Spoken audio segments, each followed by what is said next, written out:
하나님 말씀 요한복음 3장, 신약성경 요한복음 3장 26절에서 30절의 말씀을 우리 한 목소리로 같이 읽도록 하겠습니다. 요한복음 3장 26절에서 30절의 말씀입니다. 같이 읽습니다. 시작.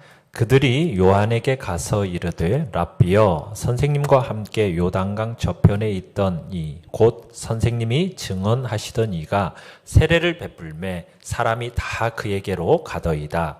요한이 대답하여 이르되 만일 하늘에서 주신 바 아니면 사람이 아무것도 받을 수 없느니라. 내가 말한 바 나는 그리스도가 아니요 그의 앞에 보내심을 받은 자라고 한 것을 증언할 자는 너희니라. 신부를 취하는 자는 신랑이나 서서 신랑의 음성을 듣는 친구가 크게 기뻐하나니 나는 이러한 기쁨으로 충만하였노라. 그는 흥하여야 하겠고 나는 쇠하여야 하리라 하니라. 아멘. 오늘 말씀의 제목 같이 한번 읽어보겠습니다. 시작. 자기 회중을 잃어버린 목자 세례 요한. 오늘은 세례 요한에 대해서 우리가 함께 말씀을 나눕니다. 세례 요한은 노년의 부모에게서 기적적으로 태어난 사람이죠. 세례 요한은 혈통상으로 매우 축복받은 사람입니다. 그의 부모가 모두 제사장의 후손들이었거든요. 그래서 세례 요한은 율법에 대해서 매우 잘 알고 있었고 또 성전 예배에 대해서도 친숙한 것으로 친숙했으리라고 알 수 있습니다. 그의 아버지의 이름은 무엇입니까? 사가랴고 어머니의 이름은 엘리사벳이죠. 둘 다 매우 경건한 인물이었다라고 성경은 얘기하고 있습니다. 누가복음 1장 6절에서 주의 모든 계명과 규례대로 흠이 없이 행한 사람, 이게 바로 세례 요한의 부모 사가랴와 엘리사벳에 대한 평가이죠. 하나님께서는 이 메시아의 오심을 예고할 자를 출생을 아주 중요하게 여기신 것으로 보입니다. 그래서 이 세례 요한의 출생이 경이로운, 그러니까 자연스러운 경로가 아닌 경이로운 경로로 이루어지도록 하신 거죠. 어떻게 보면 주님의 탄생을 제외하고 성경에서 이 세례 요한의 출생만큼 길게 그 배경 설명을 하고 있는 사람도 없습니다. 그의 출생을 예고하는 천사가 그의 이름도 어떻게 불러야 할지 알려줬죠. 친척들은 사가랴의 이름을 따라서 사가랴라고 지차고 했었는데 천사가 이렇게 얘기한 대로 친척들의 바램을 물리치고 요한이라는 이름이 지어지게 되었죠. 세례 요한의 이 청년기 시절은 우리가 예수님의 청소년 시절을 알 수 없었던 것처럼 우리가 세례 요한의 청소년 시기나 청년 시절을 알 길이 없습니다. 근데 그에 대해서 우리가 아는 한 구절로 딱 압축되어 있는데요. 누가복음 1장 80절에 이렇게 적어 있습니다. 같이 한번 읽어보죠. 시작. 아이가 자라며 심령이 강하여지며 이스라엘에게 나타나는 날까지 빈들에 있으니라. 자, 세례 요한의 이 성장기는 크게 두 가지 중요한 사실로 비추어서 우리가 해석을 할 필요가 있는데, 첫째는 세례 요한은 출생 시부터 성령이 충만했다라는 거예요. 그러니까 세례 요한은 비상할 정도로 성령의 조명하심과 성령의 강한 역사를 받았다라는 것을 우리에게 확신시켜주고 있습니다. 그래서 아마 이 세례 요한은 구약 성경의 교훈에 대한 어떤 통찰력이 뛰어났던 것 같고, 그러면서 자라면서 그 말씀에 대한 순종의 부분에 있어서도 이렇게 굉장히 탁월했던 것으로 보여요. 그러면서 이제 심령이 강하여지는 기초가 바로 성령의 충만함이었던 거죠. 두 번째로는 세례 요한은 나시린의 서원 가운데서 양육이 되었습니다. 천사가 그의 부모들에게 뭘 금지시켰냐면 포도주 그리고 독한 술을 마시지 않도록 이렇게 금지 명령을 내렸거든요. 그래서 이 세례 요한은 모든 인격에 있어서 나시린의 서원을 따라서 자신의 삶을 훈련시켰습니다. 그래서 마가복음 1장 6절에서는 요한에 대해서 이런 얘기를 하고 있어요. 같이 한번 읽어보죠. 시작. 요한은 낙타 털 옷을 입고 허리에 가죽띠를 띠고 메뚜기와 석청을 먹더라.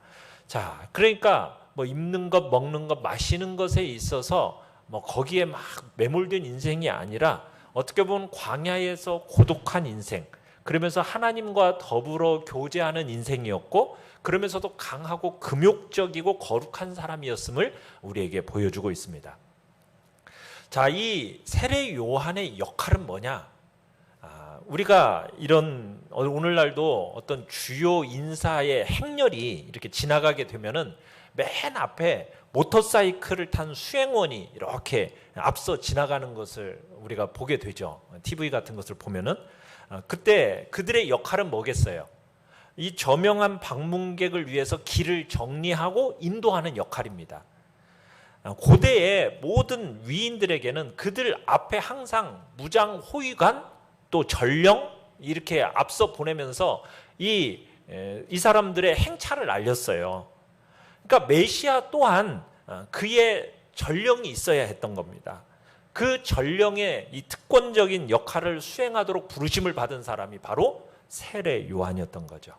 그러니까 세례 요한은 하나님이 예수 그리스도의 길을 준비하도록 선택하신 뛰어난 선지자였습니다.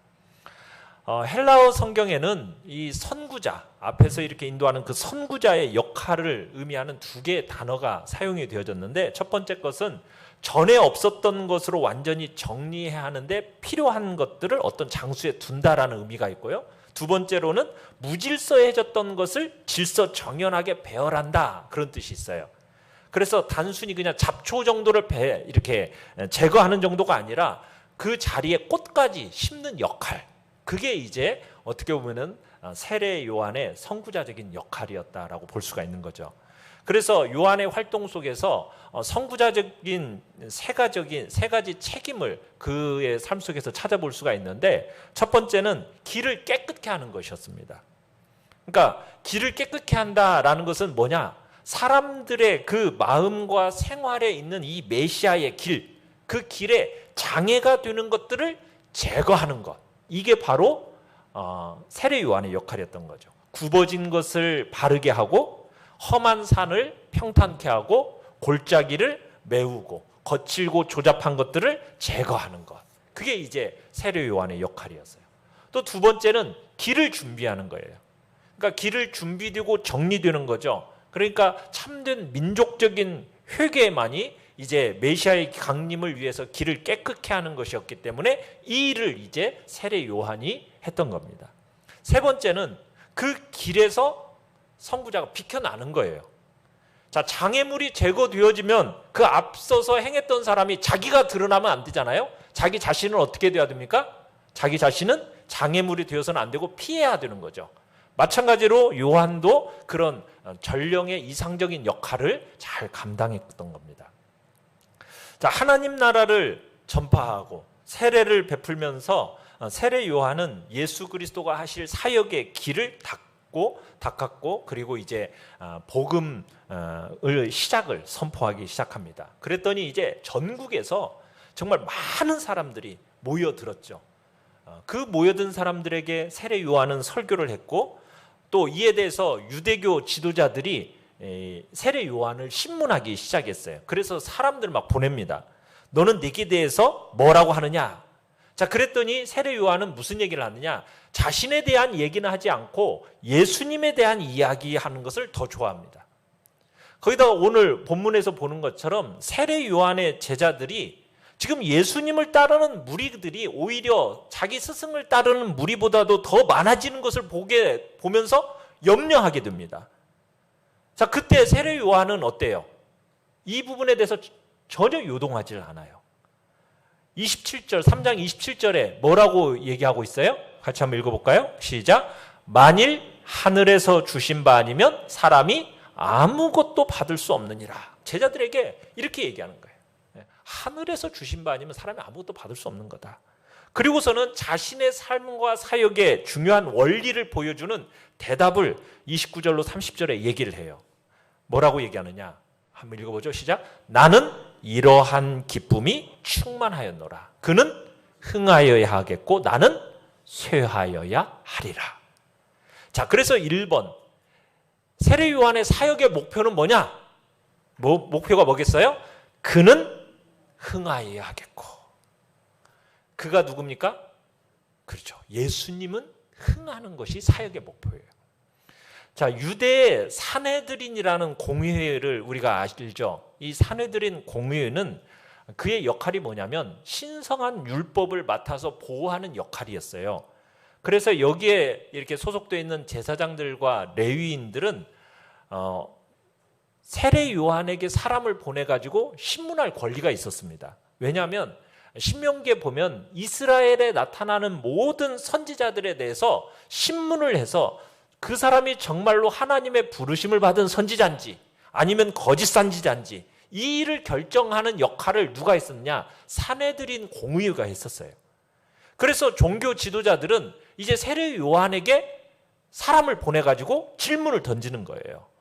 자, 그리고 나서 질문을 던졌는데 그 후에 그 질문에 대해서 세례 요한이 답변하고 난 이후에 더 이상 재차 질문을 하지 않는 것으로 볼 때 산헤드린 의회의 이 질문에 대해서 세례 요한의 이 시험 그 시험에 세례 요한이 통과했던 것으로 보여요. 그리고 평범한 사람들도 세례 요한에 대해서는 하나님이 보내신 사람이다라고 믿고 있었어요. 그러면서 세례 요한은 자신의 사역은 그렇게 길지 않을 거라는 걸 알고 있어요. 짧게 끝날 거다. 왜요? 왜 짧게 끝날 수밖에 없습니까? 세례 요한의 사명이 뭐예요? 사람들에게 예수님을 가르쳐 보여주는 거예요. 그리고 나서 자신은 어떻게 하는 거예요? 사라지는 거거든요.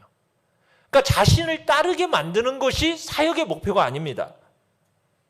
예수님을 딱 보여주고 자기는 사라지는 것이 세례 요한의 그게 사역이었기 때문에 이 세례 요한의 사역은 짧게 끝나리라는 것을 자신이 알고 있었어요. 여러분, 안드레와 요한, 예수님의 제자 중에 안드레와 요한 있지 않습니까? 이 사람들도 원래는 세례 요한의 제자들과 함께 있었어요. 그러다가 이제 요한을 떠나서 예수님을 따르게 된 사람이 바로 안드레와 요한입니다. 어떻게 보면 세례 요한은 예수 그리스도의 그 우월하심을 세심하게 증거한 사람이었던 거죠. 특별히 세례 요한의 사역의 분수령은 언제냐? 바로 예수님께 세례를 준 일이었어요.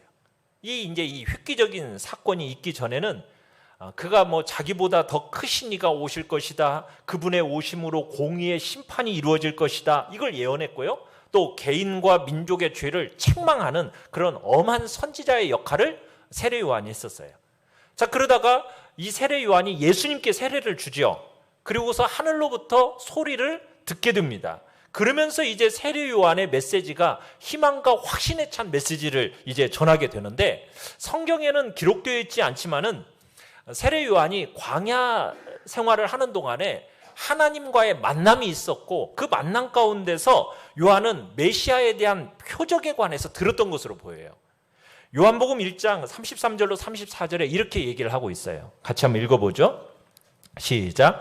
나도 그를 알지 못하였으나 나를 보내어 물로 세례를 베풀라 하신 그이가 나에게 말씀하시되 성령이 내려서 누구 위에든지 머무는 것을 보거든 그가 곧 성령으로 세례를 베푸는 이인 줄 알라 하셨기에 내가 보고 그가 하나님의 아들이심을 증거하였노라 하니라.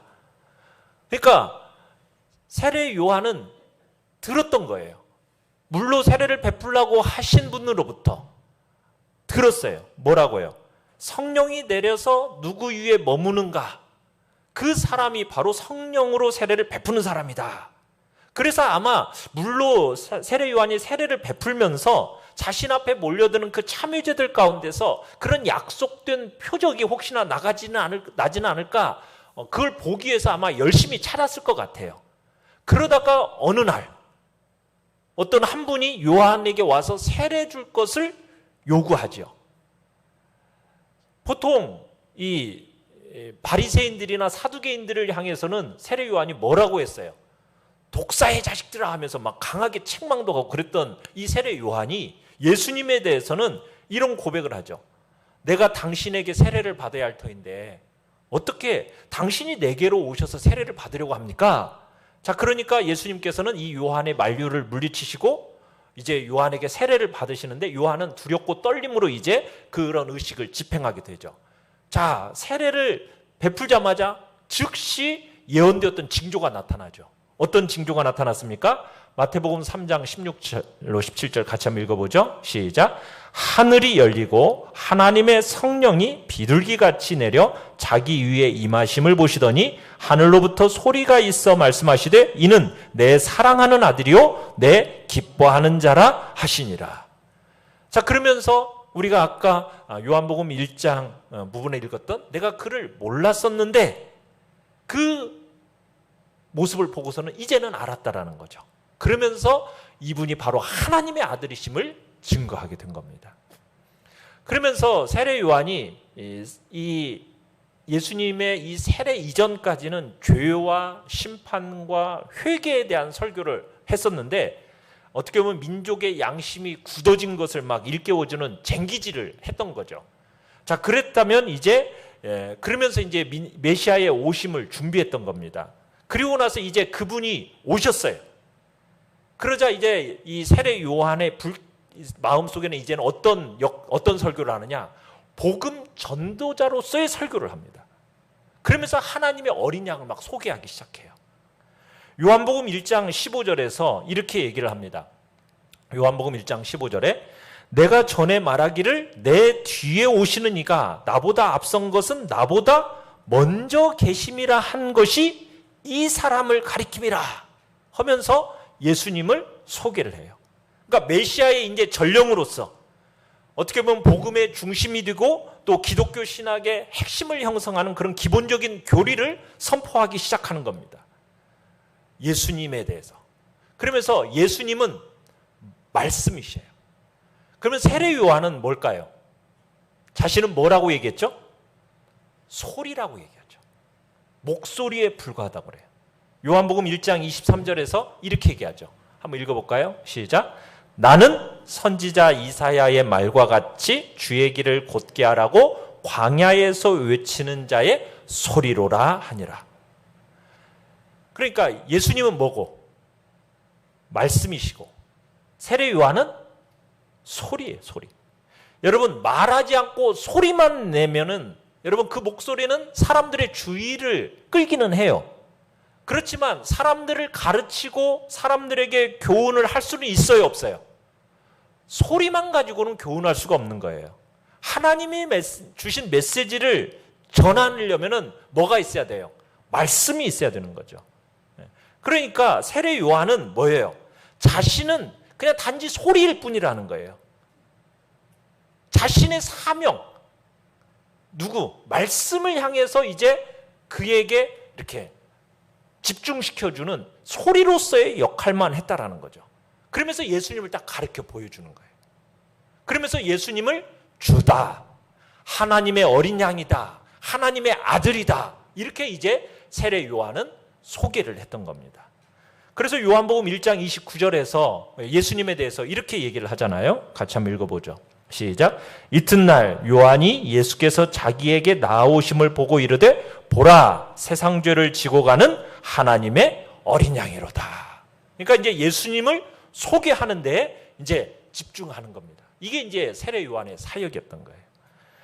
자, 여러분 예수님은 신랑이세요. 그럼 세례 요한은 뭐예요? 세례 요한은 신랑의 들러리죠. 들러리. 오늘 본문에서의 이야기잖아요. 그죠? 여러분 유대인들의 풍습에서는 신랑의 친구들이 결혼식의 세부적인 일들을 다 맡아 했어요. 그리고 신랑을 신부에게 건네는 일까지도 이 들러리들이 했습니다.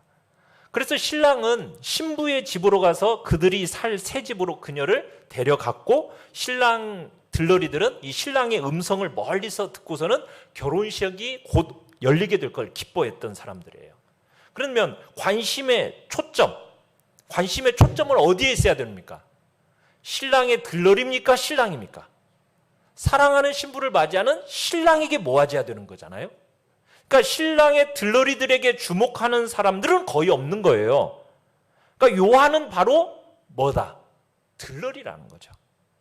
결혼식을 위해서 손님들을 모으고 자신의 제자들이 예수 그리스도를 따르게 되기를 바랬던 겁니다. 신부를 맞이하기 위해서 준비하는 신랑을 돕는 역할, 그게 바로 세례 요한의 역할이었던 거예요. 또 여러분, 예수님은 빛이시라면 세례 요한은 뭐예요? 등불입니다. 등불. 그는 빛이 아니에요. 빛이 아니라 이 빛에 대해서 증언하러 온 자다라고 1장 8절에서는 얘기하고 있어요. 그러니까 어떻게 보면 요한의 빛이라는 것은 요단 계곡이라는 제한된 지역만을 딱 비추는 일을 했다면, 예수님은 뭐예요? 세상의 빛이시죠. 세상의 빛. 그러니까 예수님이 사역을 시작하셨을 때 이스라엘 사람들은 다 어둠 속에 있었고 영적인 어둠에 시달리고 있었어요. 그래서 예수님은 요한에 대해서 뭐라고 얘기했냐? 요한복음 5장 35절에 요한은 켜서 비추이는 등불이라. 너희가 한때 그 빛에 즐거이 있기를 원하였거니와. 이렇게 말씀을 해요. 그러니까 등불이라는 것은 빛을 전할 뿐이라는 거죠. 그리고 우리의 사명도 결국 뭐예요? 우리는 모든 어두운 세상에 빛을 전하는 사람들인 거죠. 그러니까 여러분들도 어두운 이 밤에 어두운 집안을 이렇게 걸어 다닐 때 여러분, 작은 야간등 하나만 딱 켜져 있어도 굉장히 대단한 위력을 발휘하지 않습니까? 그런 것처럼 어두운 이 세상에 우리 예수 그리스도인 이 한 사람의 역할이라는 것이 굉장히 큰 거예요. 어두움 속에 우리가 자그마한 등불처럼 딱 켜져 있을 때 그런 차이가 크게 나타나는 거죠. 자, 그래서 우리가 이 세 가지 이미지, 세례 요한의 세 가지 이미지, 첫 번째가 뭐였습니까? 목소리, 두 번째가 신랑의 들러리, 세 번째가 등불. 여러분, 이 세 가지 이미지가 모두 같은 메시지를 전하고 있는 거죠. 탁월하신 분은 예수 그리스도시고, 그리고 자신의 역할은 뭐예요? 그를 가리키는 거죠. 드러내는 거죠. 그래서 누가 흥해야 되는 겁니까? 그는 흥하여야 하겠고, 예수 그리스도, 그분을 점점 더 드러내게 하고 자신은 드러나지 않게 하는 것. 이게 세례 요한의 역할이었던 거예요. 우리도 마찬가지죠. 우리도 예수 그리스도의 은혜와 지식을 점점 더 알아가면 알아갈수록, 자라가면 자라갈수록 우리는 누구에게 더 초점을 맞춰야 되는 겁니까? 그렇죠. 예수님께 초점을 맞추는 인생이 돼야 되는 거죠. 누구는 사라지고 나는 사라지고. 이게 이제 우리의 신앙의 모습이 돼야 되는 겁니다. 두 번째입니다. 사역의 대가. 사역의 대가는 뭐냐? 나는 뭐 하리라? 쇠하여야 하리라. 그는 흥하여야 하겠고 나는 쇠하여야 하리라. 여러분, 세례 요한은 자신이 누군지를 알았어요. 또 자신이 어떤 존재가 될 수 없는지도 알았던 사람이 세례 요한이에요. 그래서 그는 참 겸손했습니다. 정직했어요. 여러분, 겸손과 정직함을 우리는 세례 요한에서 정말 배워야 할 점이에요. 세례 요한에게 어떤 것을 시험하든지 간에 그는 진실만을 말합니다. 자신은 하늘에서 온 자가 아니라는 거예요. 땅에서 난 자라는 거죠. 예수님은 누구고? 하늘에서 땅으로 보내심을 받은 자고, 만물 위에 계신 분이고, 예수님께서 하나님께로부터 보내심을 받은 사람으로서 세례 요한은 자신을, 그 사실을 잘 알고 있었던 겁니다. 그래서 세례 요한은 한 번도 자기 이익을 위해서 자신의 인기를 이용하지 않았었어요. 자기 의견을 주장할 때 겸손할 줄 알았고요. 시종일관 자기를 숨긴 사람이 세례 요한이에요. 여러분, 세례 요한의 그 놀라운 사역에 설명이 항상 필요했었어요. 그래가지고 사람들이 와서 질문을 던졌어요. 뭐라고? 네가 메시아냐? 딱 질문을 던졌을 때 뭐라고 답변했습니까? 즉시 나는 아니다. 요한복음 1장 20절부터 이제 그런 질문이 오고 가는데요. 그러면 네가 엘리야냐? 자, 세례 요한은 엘리야의 그 심령과 능력으로 오기는 했지만 자신은 엘리야가 아니라는 것을 분명하게 밝힙니다. 그러니까 또 뭐라고 하냐? 그럼 네가 그 선지자냐? 그 선지자라는 것은 하나님께서 당신의 백성들에게 보내기로 약속하신 위대한 선지자거든요. 그러니까 나는 그 선지자도 아니다. 그럼 너 누구냐? 그랬더니 나는 뭐라고 얘기해요? 나는 단지 이름 없는 소리일 뿐이다. 나는 신랑이 아니다. 나는 단지 그의 신랑의 친구요 들러리일 뿐이다. 여러분 어떻게 보면은 굉장히 유명해질 수 있는 기회였잖아요. 그런데 그 기회에 편승하지 않고 그냥 자신의 이름은 무명으로 남아있기를 더 즐거워했던 사람이 바로 세례 요한이었던 거죠. 그러니까 요한의 이 증거는 결코 자기 중심이 아니었고 항상 언제나 그리스도 중심이었던 사람이에요. 그러니까 너는 내게 대하여 뭐라고 증거하느냐 하고 딱 질문 받으니까 자기 영광을 위한 좋은 기회였는데 자신의 어떤 빛나는 이력을 막 드러내는 것이 아니라 어떻게 보면 자신의 경쟁자를 칭찬하는 거죠. 그래서 예수님의 능력에 대해서도 나보다 능력이 많으신 분이다. 그분은 나보다도 먼저 계셨던 분이다. 그분은 만물 위에 계신 분이다 하면서 예수님을 그렇게 이제 칭찬하고 높여서 얘기를 한 겁니다. 그러니까 모든 사람들이 다 요한은 잊어버리고 또 신랑의 음성을 귀 기울일 때 자신의 기쁨이 절정에 달한다라고 표현을 써요. 29절, 오늘 본문 29절에 보면은 이렇게 얘기를 합니다. 신랑의 음성을 듣는 친구가 크게 기뻐하나니 나는 이러한 기쁨이 충만하였노라. 그러니까 어떻게 보면은 자신의 제자들이요 자기를 떠나요. 그리고선 예수님에게로 가서 예수님을 따라요. 그걸 기뻐했다라는 거예요. 여러분 이게 쉬운 일 같습니까? 이게 쉬운 일이 아니에요. 여러분 어떤 목회자라도요 주변의 다른 목회자를 위해서 자신의 성도를 기꺼이 내어준다라는 것은 정말 양도한다는 건 쉬운 일이 아니거든요. 그래서 그 희생의 대가로 예수님의 명성이 막 점점점 높아져 간 거예요. 근데 그것을 세례 요한은 어떻게 했다고요? 기뻐했다는 거예요. 그는 흥하여야 하겠고 나는 쇠하여야 하리라. 자기 영광보다도 메시아의 영광이 더 중요했던 거죠.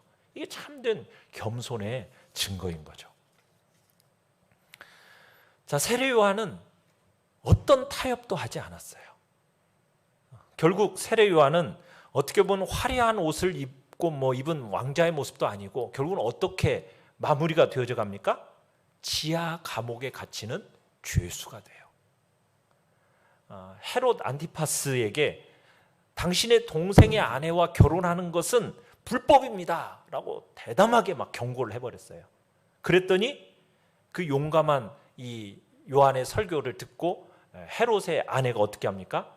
세례 요한을 미워하고 결국에는 피를 흘리는 결말을 가져오죠. 결국 그 아내의 딸이 춤을 추어가지고 헤롯으로부터 세례 요한의 머리를 소반에 담아달라고 결국 그렇게 해서 결국에는 세례 요한이 죽임을 당하게 됩니다. 그렇지만 이 세례 요한의 죽음마저도 그의 정죄하는 목소리를 잠잠케 할 수가 없었어요. 왜냐하면 헤롯이 막 예수님에 대한 막 행하시는 기적들, 막 예수님의 인기가 막 높아져 가니까 그 소식을 딱 듣고서는 헤롯이 뭐라고 얘기합니까? 내가 목배인 세례 요한이 죽은 자 가운데서 살아났다. 막 이렇게 말할 정도였죠.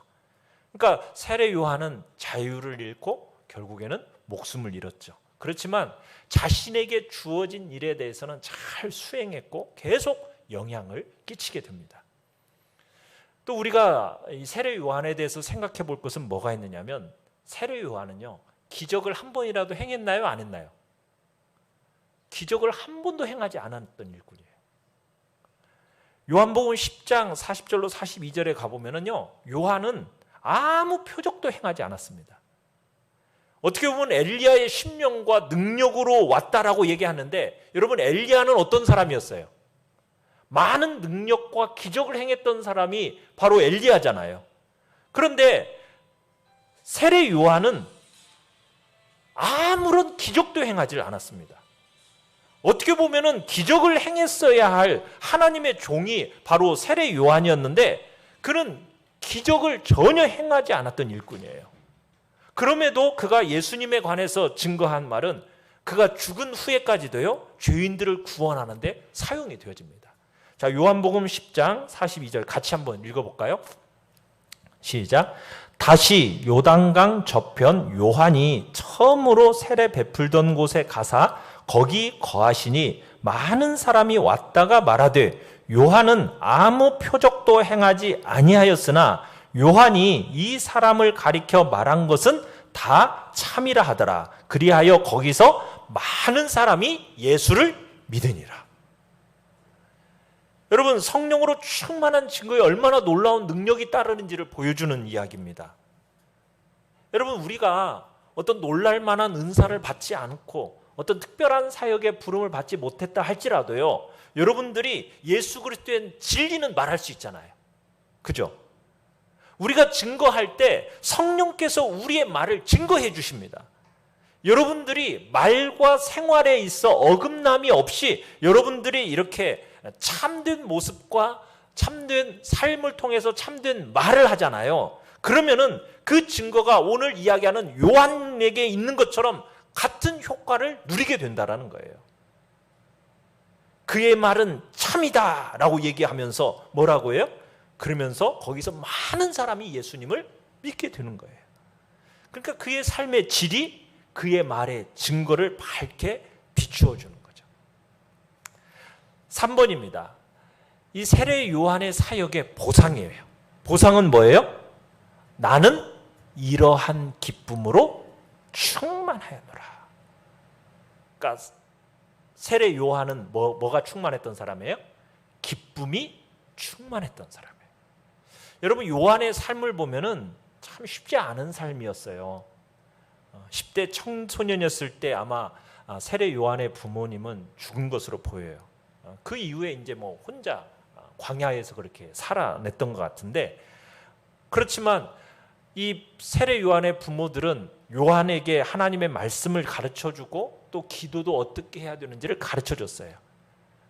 어떻게 보면은 정말 광야에서 하나님과 교제하면서 그 짧은 사역이 시작될 때까지 세례 요한은 기다리고 은둔 생활을 그렇게 하면서 이제 결국 회개와 구원의 메시지를 선포하는 담대한 선지자가 되었는데, 그런 어려운 삶을 살았음에도 그 마음에는 뭐가 충만했더라?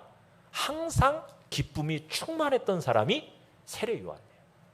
그러니까 그의 인생의 삶은 기쁨이 충만한 삶이었습니다. 그러니까 세례 요한은 그의 부모들에게도 친구들에게도 친척들에게도 기쁨을 준 사람이었어요. 어떻게 기쁨을 줬겠어요? 사가랴와 엘리사벳은 하나님의 말씀을 막 배우려는 그 세례 요한의 자발적인 모습을 보고 얼마나 기뻤겠어요. 또 세례 요한이 자람과 동시에 영적으로 막 성숙해가는 것을 볼 때 그게 그 부모들에게는 큰 기쁨이었겠죠. 또 어머니의 태에 있을 때 마리아가 와서 이렇게 음성을 듣고 태중에서 막 기뻐했다고 그러잖아요. 또 나중에는 구원자이신 예수 그리스도의 음성을 듣고 또 기뻐했고, 또 구원자를 그 백성들에게 소개하고 하나님의 어린 양을 가리켜 보여주도록 하나님이 주신 자신의 그 놀라운 특권 때문에 기뻐하는 삶을 살고, 또 예수님의 음성을 들은 후에는 하나님이 그에게 주신 사명을 완수했다라는 사실로 인하여서 그걸 알고 기뻐했고, 이게 이제 세례 요한의 삶에 있어서 그의 사역의 아름다운 모습이죠. 보상으로 기쁨이 충만한 삶을 살게 되었던 거예요. 그런데 세례 요한에게 있어서 기쁨을 잃어버렸던 유일한 한때가 있어요. 그때가 언제였을까요? 헤롯의 감옥에 갇혀서 있었을 때. 그때 예수님이 정말로 메시아인가? 이 사람이 맞는가? 이게 이제 의구심이 생겨가지고 제자들에게 질문을 던진 적이 있어요. 이제 감옥에 갇혀 있으면서 원래 그냥 세례 요한은 얼마나 좀 광야 생활을 하면서 자유분방하게 살았던 사람이었겠어요. 그런데 그냥 좁은 감옥에 갇혀 있으니 얼마나 또 염증도 느꼈겠습니까? 참 하나님께 순종함으로 갇혀 있긴 했지만 정말 선지자로 부르심을 받아 심판의 메시지도 전하고 막 그렇게는 했는데, 예수님을 향해서 질문을 던진 거예요. 뭐라고? 오실 그 이가 당신입니까? 우리가 다른 일을 기다려야 됩니까? 왜 이런 질문을 던졌을까요? 세례 요한은 오실 메시아에 대한 기대가 있었어요. 어떤 기대냐면 심판하실, 강력한 심판을 행하실 분으로 기대하고 있었어요. 그런데 예수님의 모습은 강력한 심판자의 모습이 아니었죠. 자상한 목자로서의 일을 하신 거예요. 그러니까는 자기가 기대했던 메시아의 모습이 아니니까 이분이 진짜 메시아인가라는 의구심이 들면서 그런 질문을 던졌고, 그 의심 속에서 기쁨을 한때 좀 잃어버렸던 거죠. 그렇지만 세례 요한은 기억했어야 돼요. 어떤 것을 기억했어야 되느냐? 자신이 예수님께 세례를 베풀 때 성령이 뭐처럼 내려왔습니까? 비둘기처럼 내려오고 하늘에서 내 사랑하는 아들이요 내 기뻐하는 자라는 그 음성을 들었던 사실을 기억했어야 되는 거예요. 근데 그것을 잠시 잊었던 거죠. 그렇지만 예수님께서 요한이나 그의 제자들은 듣지 못했던 이 요한에 대한 칭찬을 우리 예수님께서 하시지요. 그래서 그 요한에 대한, 세례 요한에 대한 칭찬은 성경에 기록이 되어 있죠. 예수님이 우리에 대해서 여러분 어떻게 생각하시는가? 여러분 이게 중요한 거예요. 세례 요한은 자신이 실패했다고 생각했어요. 근데 실패한 겁니까? 아닙니까? 세례 요한은 전혀 실패하지 않았던 거예요. 성공한 거죠. 세례 요한이 성공했기 때문에 결국 예수님도 당신의 사역을 행하실 수 있었던 거잖아요. 여러분 우리가 암울하고 낙심되는 때에 여러분 하나님의 택하신 종들조차도요 기쁨을 잃고 자신이 실패했다라고 생각할 수가 있어요. 모세도 그랬고 다윗도 그랬고 엘리야도 그랬고 에레미야도 그랬고 많은 이 사람들이 자신들의 삶을 돌아보면서 기쁨을 잃어버리고 실패했다라고 여겨지는 때가 있습니다. 자, 그런데 이런 스코틀랜드 설교자였던 조지 모리스런이라는 사람이 이런 말을 했어요. 하나님이 당신의 종들에게 그들이 얼마나 잘하고 있는지를 보게 하시는 경우는 거의 없다. 그러니까 내가 얼마나 잘하고 있는가 이것을 보는 경우는 거의 없다라는 거예요. 그러니까 너무 자기 스스로를 막 지나치게 반성하면서 그렇게 하는 것은 별로 좋지 않아요. 오직 우리의 초점은 뭐에 맞추느냐? 딱 주님께 맞추고서는 주님만 신뢰하면서 우리가 가야 할 길을 묵묵히 가는 거예요. 이게 성공했을까? 이게 실패했을까? 이것에 대해서 너무 연연할 필요가 없다라는 거죠. 그 부분은 우리가 주님 앞에 갔을 때 주님께서 그에 대한 칭찬과 상급과 보상으로 해주실 것이지, 우리는 오직 주님만을 딱 바라보면서 믿음으로 그 길을 신실하게 걸어가면 되는 겁니다. 결국 세례 요한은 우리가 아까 보았던 대로 참 이 헤롯에 의해서 죽임을 당하게 되고, 어떻게 보면 그가 살아왔던 만큼 가치 있는 죽임으로 끝을 맺게 됩니다. 경건한 선지자들이 죽임을 당했고, 그에 비해 사악한 왕은 막 살아있는 것을 보면 막 괜한 마음에 불편함이 생기지만 여러분 그건 영원한 게 아니에요. 거짓은 항상 폐위가 되어지는 거고 결국 진리가 영원히 다스릴 때가 올 것이기 때문입니다. 그래서 요한계시록 11장 15절에서 이런 얘기를 해요. 우리 같이 한번 읽어보겠습니다. 시작. 세상 나라가 우리 주와 그의 그리스도의 나라가 되어 그가 세세토록 왕노릇 하시리로다. 아멘. 예수 그리스도가 다시 오셔서 이 세상 헤롯들을 다 물리치시고 결국 영광스러운 그리스도의 나라를 세우실 것입니다. 그것이 우리가 이 땅에서 목숨을 바칠 수 있는 이유가 되고 그것을 위해 살 수 있는 가치가 되어지는 우리의 진정한 미래인 것입니다. 사랑하는 성도 여러분, 여러분들은 신앙의 연수가 지금 가면 갈수록 여러분의 삶 속에 예수님이 점점 드러나고 나는 점점 사라져가는 삶이 되어 가십니까? 아니면 여전히 내가 막 드러나려고 하고 예수님의 모습이 사라지는 겁니까? 우리 자신을 한번 돌이켜보면서 우리의 초점이 오직 예수 그리스도 그분께 맞추어져 가는 인생이 되길 바랍니다. 예수님은 말씀이시고 그분은 신랑이시며 그분은 빛이십니다. 그에 비해 우리는 세례 요한처럼 나는 목소리일 뿐이고 나는 신랑의 들러리일 뿐이며 나는 등불에 불과하다라는 것을 우리의 마음에 새기면서 우리가 겸손한 자리, 항상 참된 겸손한 자리에 있기를 바랍니다. 시종일관 나는 숨겨지고 오직 나 중심이 아니라 언제나 예수 그리스도의 중심으로 살아가겠다라고 우리의 마음에 결단이 있기를 바랍니다. 모든 사람들이 다 나를 잊어버린다 할지라도 신랑이신 예수님의 음성에 귀를 기울인다면 나는 그것으로 인하여서 기뻐하겠다. 우리의 기쁨은 오직 예수 그리스도, 그분이 높아지시는 것으로 인하여 그것이 나의 기쁨을 충만하게 누리는 자로 살아가겠다. 우리가 주님 앞에서 이러한 마음으로 오직 믿음으로 주님께 초점을 맞추시고 주님을 신뢰함으로 기쁨을 회복해내는 자리에 우리 모두가 있기를 간절히 축원합니다. 우리 시간 같이 찬송하고 기도하겠습니다. 찬송 321장. 날 대속하신 예수께 내 생명 모두 드리니 늘 진실하게 하소서 내 구주 예수여.